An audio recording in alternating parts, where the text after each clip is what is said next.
Happy Monday, guys. Welcome to another edition of Puck Time. 10 days left in the NHL regular season, and there's still a lot to be decided, whether it is the wild card spots or whether it is divisional winners and seedings. There's still plenty at play with 10 days left, which makes this next week absolutely fantastic. Some good contests. We are going to talk Tampa Bay, New York Rangers, St. Louis, Winnipeg, the biggest game of the night, of course, and Seattle and the LA Kings, who now owned the second spot in the division over the Edmonton Oilers after a 3-0 victory. With me, filling in for Andrew McInnes, who was away this week, but returning on Monday, is the Prez. Prez, before I ask you how your weekend is, let me tell you, man.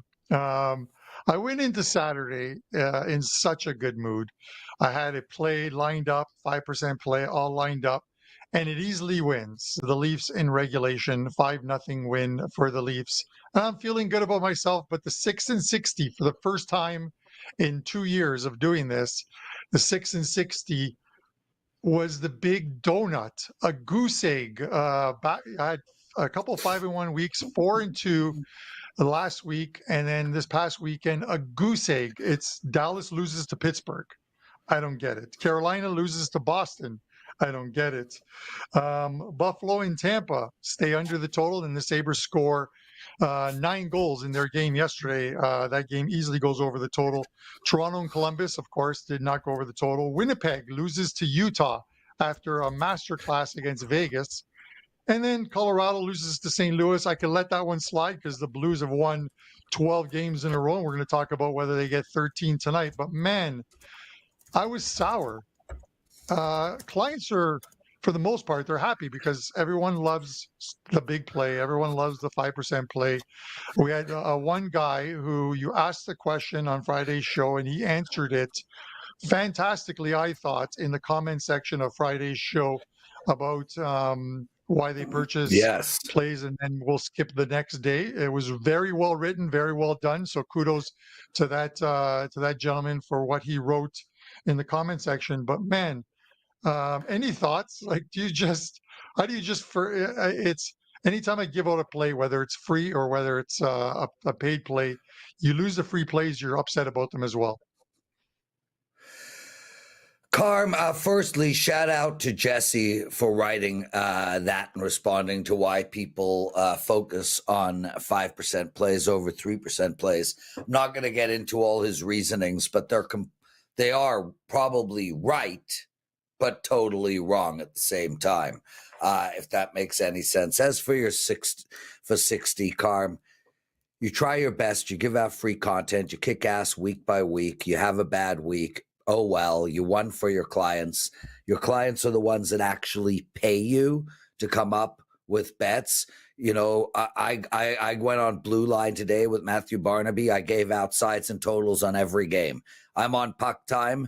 I'm going to be giving out sides and totals on the 3 games that you've asked for.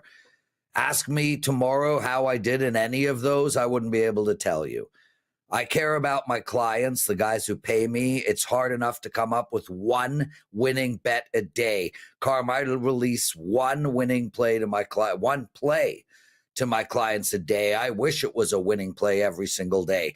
Even releasing one play, picking your single best bet every day. I'm not 60% on the year. So obviously you're going to have a rough 6 for 60 once every blue moon. No big deal. You want a 5% on the Leafs. We move on. What's going on today, my brother? I got a 5% play up tonight, by the way, in NHL. And yeah, it seems like I'm having a lot of these 5% of late, and I'm not pushing it, bro. They're just happening. I am in love with my play tonight. So guys, if you're going to bet one play, that's it. It's over at WagerTalk. And yes, Carm, no matter what happens on this show, no matter what happens on WagerTalk today, and no matter what happens on the Blue Line prior, my night will be judged by one play and one play only. And frankly, I won't even be looking at the scores of the stuff that I gave out free on this show, because all we can do in this environment is try our best. Yeah.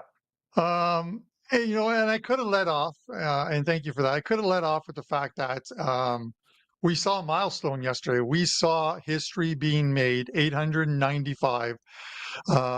Ovechkin, man, he's having such a phenomenal season, but kudos to him, man. Yeah. Scores that goal. He does the slide at center ice. Gretzky in his speech to Ovechkin was fantastic. Yeah. Even thanking even talking about the referees, which the fans, of course, booed. A friend of mine's a season ticket holder for the New York Islanders at UBS Arena, and he sold his tickets to the game. His tickets are actually behind the net in which Ovechkin scored the record breaking goal. And as he said, the money made is so much better because that stays with you. The member, you can see it on TV. But fantastic for Ovechkin. I will pat myself on the back, which I very rarely do. Friday, I did say uh, Ovechkin plus 500 to score 2 goals Yes, you against the did. Chicago Blackhawks, and he got the 2 goals and didn't want to go on the ice for the empty netter. He wanted to do it on a goalie. And for those who talk about records and Ovechkin having more empty net goals, a ton more empty net goals than Gretzky, it's 11. He's had 11 more empty net goals throughout his career Yeah, than and Gretzky has. But Gretzky has more power play goals. It's you can't look at well, that. The NHL has changed from the Gretzky era to the Ovechkin era. yeah, and I'd like to say something on that too. Back in Gretzky's days, they did not have incidental penalties. So there were roughly 6 minutes of 4-on-4 hockey that don't exist today. Those 6 minutes, when speaking to NHLers, 4-on-4 hockey creates a ton of space, and it really helps guys like Gretzky. With that said, Carm, interestingly enough, Gretzky and Ovechkin played the exact same amount of games. Literally the identical amount of games, and Ovechkin beat him by 1 goal, and both broke their record against the New York Islanders, who happen to have probably the best goal scorer of all time, who died early from cancer, Mr. Mike Bossy. So that I just thought was an interesting piece of information. And yeah, look, dude, 10, 12 years from now, hopefully we're still doing this, talking about how Austin Matthews annihilated Ovechkin's record.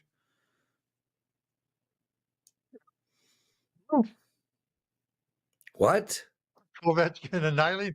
I think. I would love to see Ovi get to, let's say, 900 before the season is over.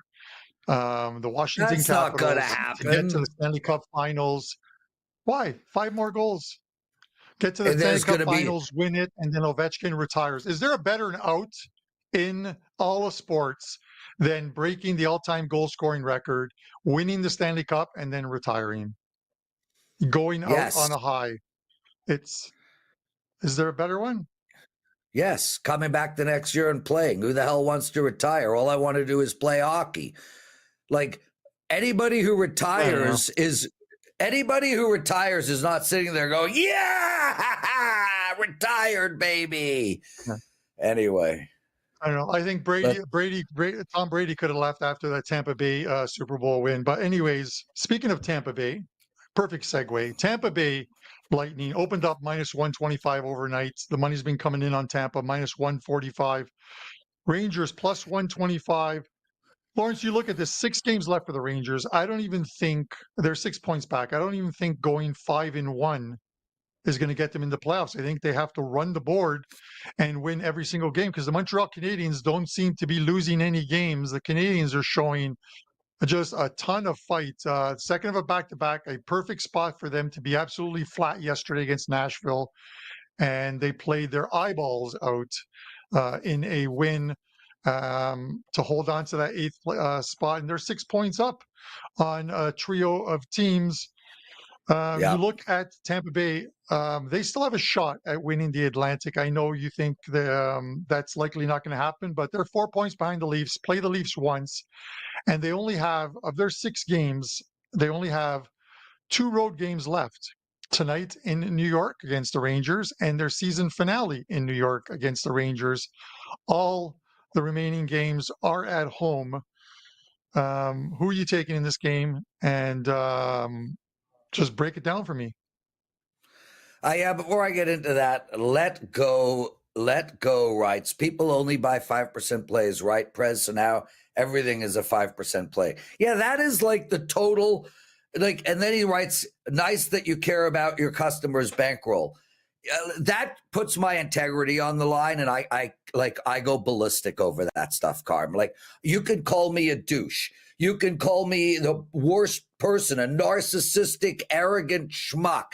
You can call me anything you want, but don't put my integrity on the line. Seriously, don't, because I don't push 5% plays. They happen when they happen. Like, nothing has changed in the last 6 years, 8 years. People always only buy 5% plays. I probably release maybe the third or fourth least amount of 5% plays ever. We allow our handicappers to have 6 5% plays a month. I've never used my 6 ever in history.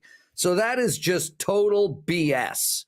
As far as this game goes, my brother Carmine Bianco, I love the over in this game. Carm, come on. I mean, you got a 5.5 out there. This is a double threat over. The New York Rangers cannot keep the puck out of their net. They allowed New Jersey 4, Minnesota 4, Anaheim 5, LA 3, Vancouver 3, Toronto 4. Yes, smacked in there. San Jose only put up 1. Big whoop. And the other reason, as I said, it's a double threat, is the Rangers can score.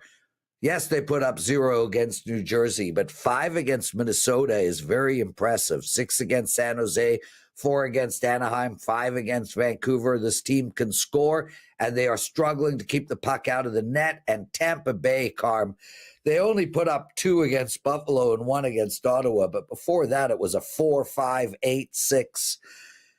5.5 is a shocking number to me. The last time Tampa Bay had a 5.5 on the board was 10 games ago against Philadelphia. I love the over in this game. That's where I'm going. I'm going to land on Tampa Bay. I just think that the end is near, and this could be the game that puts the dagger in. And we talk about the importance of the game. It is important to both teams. Tampa Bay is going to need, even if Tampa Bay was to run the board and win their final 6 games of the season, they're 4 at home and these 2 against the Rangers, they're still going to need some help to win that division. Winning all 6 means that they're going to beat the Leafs. They would need the Leafs to drop 1 more game.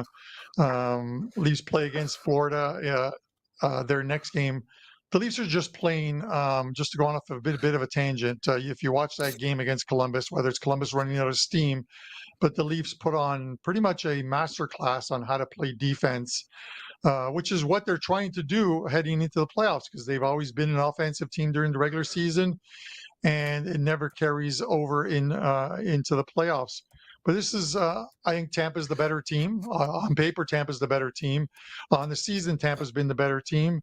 And I think they want to finish off this road trip with a victory. So not a lot of travel going from Buffalo, obviously, to New York City. So I'm not really worried about that. And I think the money coming in on Tampa kind of justifies the point. I think Tampa minus 145 is the right play here. Good luck on your over. Give me 4 with Tampa, and then you can get a couple from the Rangers, and that'll hit your over for you. Speaking of totals, 5.5 on this next game that we're going to discuss, a game that really could easily be a 5, and I think it should be a 5. But St. Louis Blues, 12 games in a row, this team has now won after beating Colorado. And I'm not going to say smoke and mirrors, but I'm going to talk about analytics. You look at analytics over the last few games, and the Blues have been on the wrong end of the analytics, but on the right end of the score line. And that's why books grade wagers based on the final score line and not on analytics, Prez. But minus 170 for Winnipeg. St. Louis plus 145. I don't think I've ever seen a team on a 12-game winning streak at plus 145. The road team has won all 3 games in this series. And the Jets, 12-2-1, their last 15 games at home. Another just as good as a 12-game win streak as being 12-2-1 at home, your last 15 games. How are you breaking this one down? Oh, Carm, one minus 170 is too big. I don't want to get in the way right now. I'm not. Let's go straight to the total. I mean, you said it right at the beginning. Why are we overthinking this? St. Louis 33-40-5 to the under. Winnipeg 32-42-3 to the under. There is a chance these two teams can play each other in the first round. If they do, every single game is going to be a 5, not a 5.5. There are 5.5s out there right now. This game's got 2-1, 3-1, 4-1 kind of written all over it to me. You've got Winnipeg playing to the under 6 straight games, Carmine. I'm not overthinking this, man. Frankly, every game Winnipeg plays we should be betting under the total. I'm going with under 5.5. And if this does land on 5, I think you're good to play there too. Under for me. Yeah, under for me as well too. I think 2 of the 3 games I think this season have gone under the total. I could be wrong on that, but the home team has definitely struggled in this between these two. The road team picking up, like I said, all 3 games in this one. I'm just surprised. I get it. Winnipeg is a very good team, but watching them play that game in Vegas against the Golden Knights, where they played such a great defensive game, and then going to Utah and losing there 4-1. They were in non-compete mode, it seemed, in that game. Plus 145 on a 12-game win streak just blows my mind. This is the hottest team in the NHL right now. 18-2-2 now since Jobu came into the dressing room.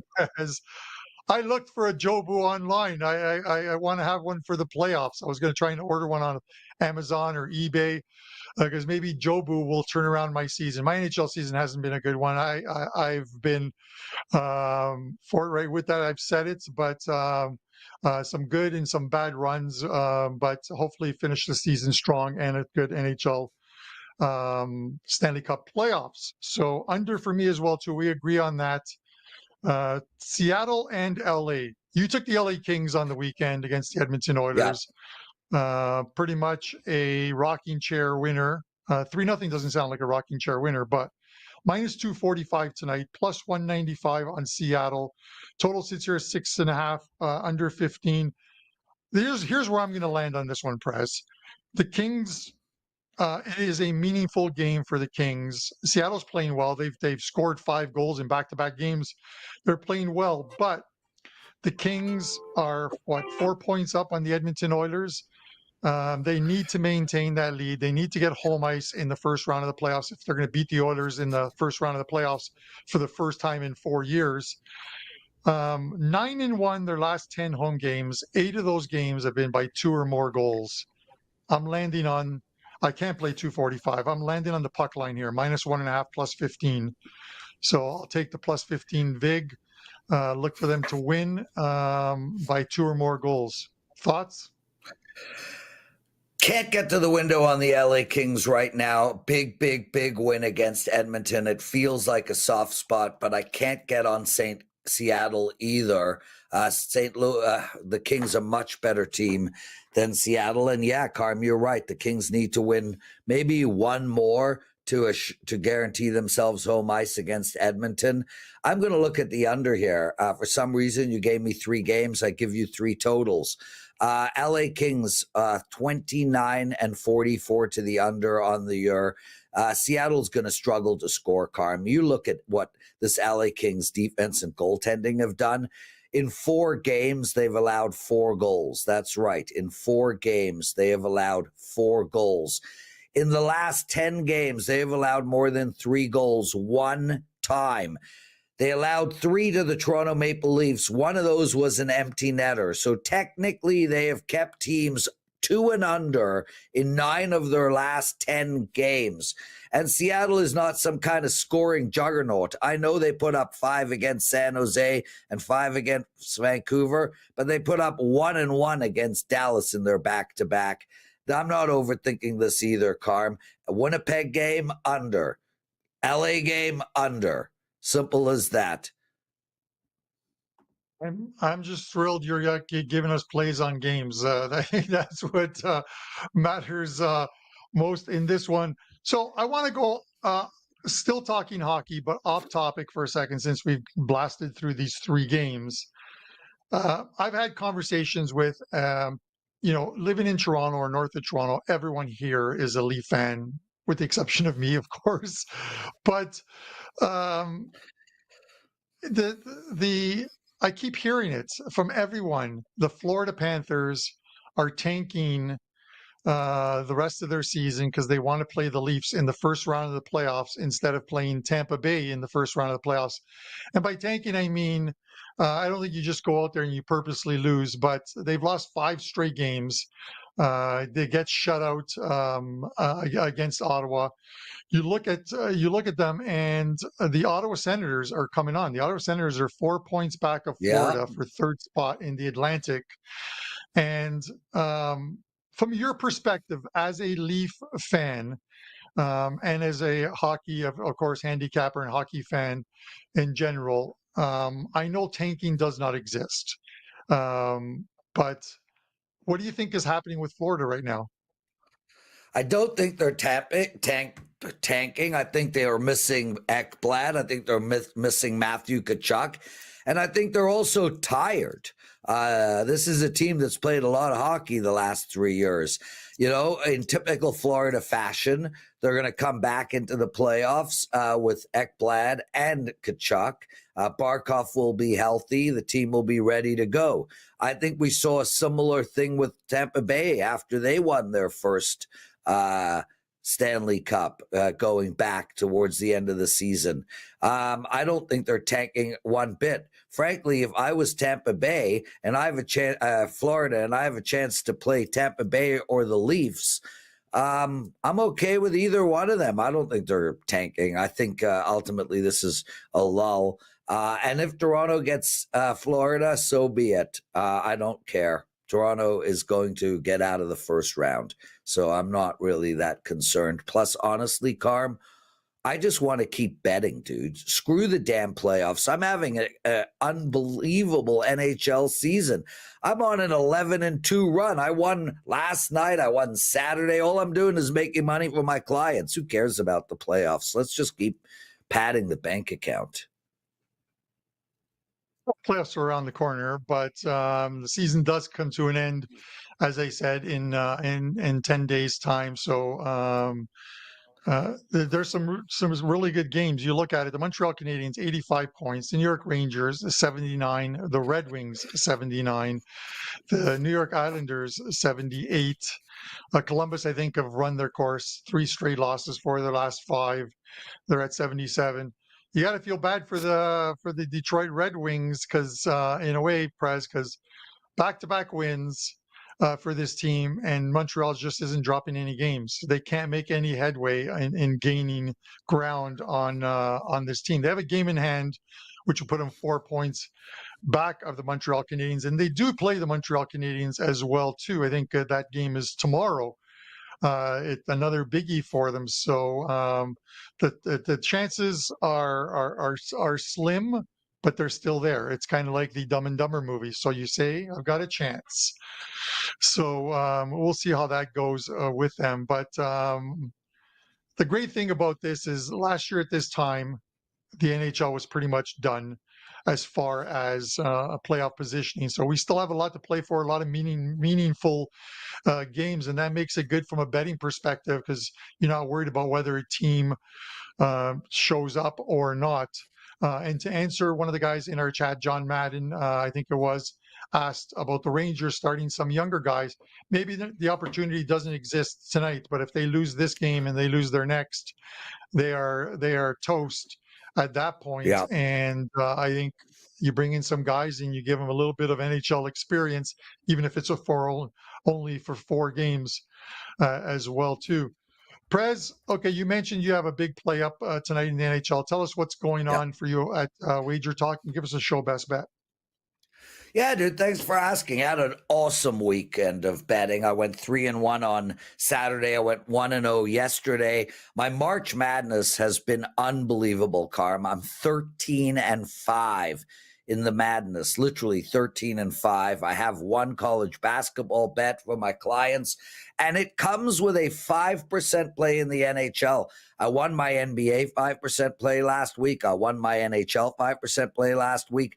I know this is my third 5% play in 8 days or 7 days. That's just a coincidence. I usually only have 1 or 2 5% plays a month. I absolutely love my play tonight at a very high level. But rather than buying my NHL 5%, it's $35.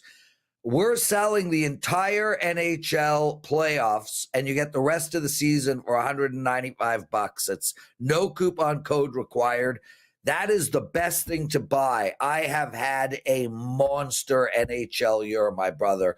I'm up close to 40 units for my clients.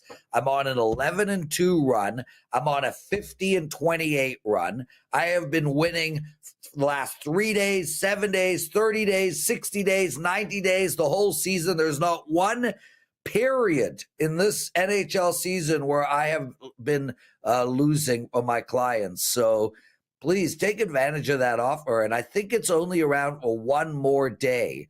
So you get my entire NHL regular season, the rest of the 10 days for free if you buy my playoffs. Please take advantage of that. And make sure to bet my 5% play tonight. Thanks for having me, Karma. It's so fun to do this with you. You guys can see my show with Matthew Barnaby up at WagerTalk TV. It's called The Blue Line. WagerTalk today starts in 30 minutes. Carmine will actually be on it, giving out a soccer pick as Champions League quarterfinals start this week. And my show best bet is the under in the Seattle LA Kings game. Sorry, I gave you the Winnipeg under, but I like them both. So I have 2 show best bets. Winnipeg under and the Kings under. Okay.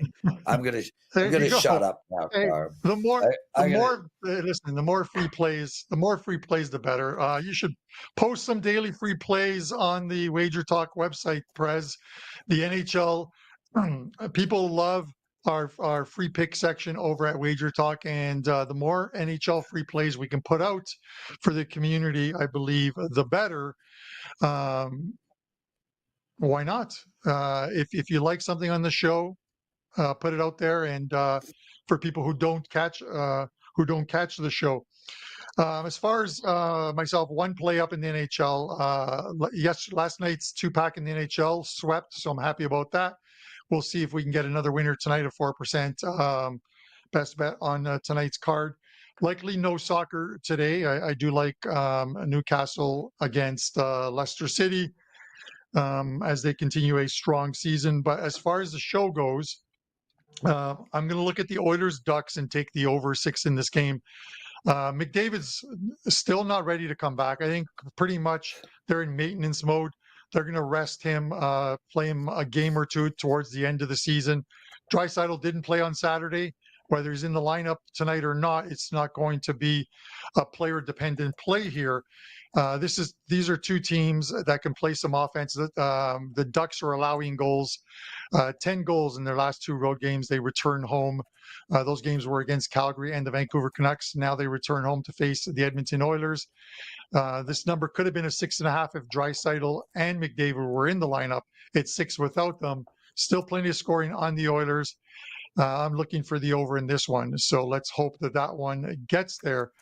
Guys, Love the comments in our comment section. You guys are always respectful to each other, which is absolutely fantastic. 199,000 subscribers. We're almost at that 200,000 subscriber number. If you haven't already done so, please hit the subscribe button. Join the ever-growing community here at WagerTalk. For myself, the Prez, and our award-winning producer Dan Alexander, this is Puck Time, and we will see you tomorrow at 11 a.m.